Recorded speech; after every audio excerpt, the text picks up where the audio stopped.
یوں تو اسلام نے نکاح کے بعد طلاق کا انتظام بھی کیا ہے اور خراب عورت سے چھٹکارا حاصل کرنے کے راستے بھی کھلے رکھے ہیں، لیکن نقصان کے بعد نجات کے راستے تلاش کرنا یہ عقل مندی کا تقاضا نہیں ہے، عقل سلیم اس بات کا تقاضا نہیں کرتی۔ وہ اپنی زبان میں ہماری کہاوت مشہور ہے کہ کھوتی روڑ گئے ڈنگا بہنے دا کوئی فائدہ نہیں ہوتا۔ وہ اس وجہ سے کہ جب آپ نقصان کے بعد نجات کے راستے تلاش کرنے نکلتے ہیں تو ایک بلا سے چھٹکارا حاصل کرنے کے لیے کئی نئی بلاؤں کو آپ دعوت دے رہے ہوتے ہیں۔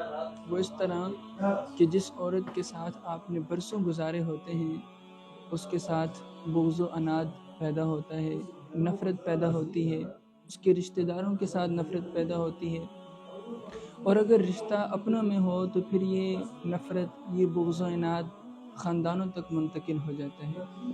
اور اگر کوئی بندہ ایسا کام نہیں کرتا، ایسی عورت سے چھٹکارا نہیں حاصل کرتا یا اس کو مجبور کر دیا جاتا ہے اسی کے ساتھ رہنے پر، تو پھر اس کی زندگی اجیرن بن کر رہ جاتی ہے اور وہ ساری زندگی کف افسوس ملتا رہتا ہے۔ تو اس سلسلہ میں ہمارے آقا و مولا صلی اللہ علیہ وسلم نے نکاح سے پہلے خوب غور و فکر کرنے کا حکم دیا اور معاملات کو طے کرنے کا حکم دیا۔ حضور علیہ السلام نے ایک بہت ہی پیارا درس دیا امت کو۔ ایک حدیث مبارکہ ہے، عن ابی ہریرہ رضی اللہ تعالی عنہ قال قال رسول اللہ صلی اللہ علیہ وسلم تنکح المرأة لأربع، کہ عورت سے جو نکاح کیا جاتا ہے وہ 4 خصلتوں کی بنیاد پہ کیا جاتا ہے۔ 4 چیزوں کی بنیاد پہ لوگ عورت کو پسند کرتے ہیں۔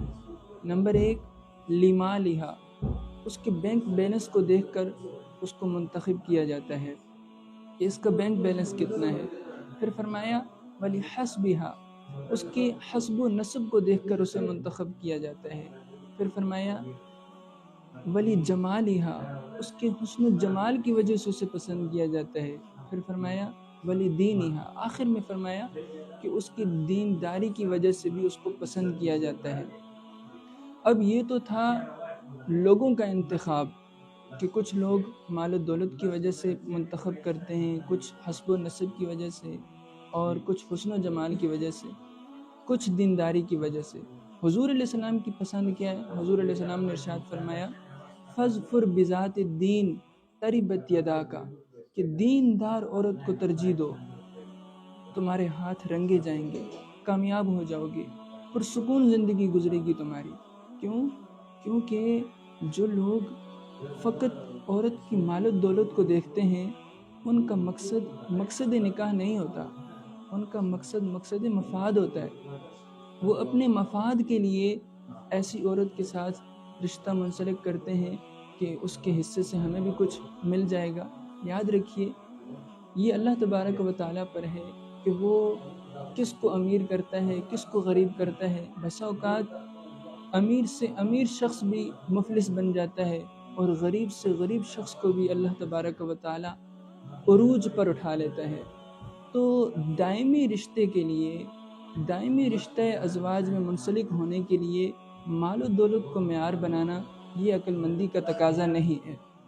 اسی طرح حسب و نسب کو معیار بنانا، حسب و نسب کو معیار بنانا بھی دائمی رشتہ ازواج کے لیے درست نہیں ہے۔ کیا معلوم کہ آپ شاہی خاندان میں رشتہ کر رہے ہیں، اعلیٰ خاندان میں رشتہ کر رہے ہیں، ضروری نہیں کہ جس عورت کا خاندان اعلیٰ ہو، جس عورت کی ذات اعلیٰ ہو، جس عورت کا گھرانہ اعلیٰ ہو، اس عورت کا کردار بھی اعلیٰ ہو، اس عورت کا اخلاق بھی اعلیٰ ہو، یہ ضروری نہیں ہے۔ اسی طرح حسن و جمال کی وجہ سے جو لوگ نکاح کرتے ہیں ان کا مقصد بھی مقصد نکاح نہیں ہوتا، ان کا مقصد لذت ہوتا ہے، آنکھوں کی لذت ہوتی ہے۔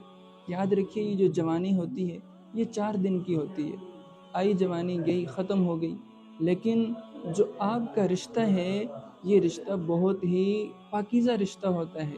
اس رشتے کو حسن و جمال کے ساتھ تولنا، اس رشتے کو حسب و نسب کے ساتھ تولنا، اس رشتے کو مال و دولت کے ساتھ تولنا، یہ عقل مندی کا تقاضا نہیں ہے۔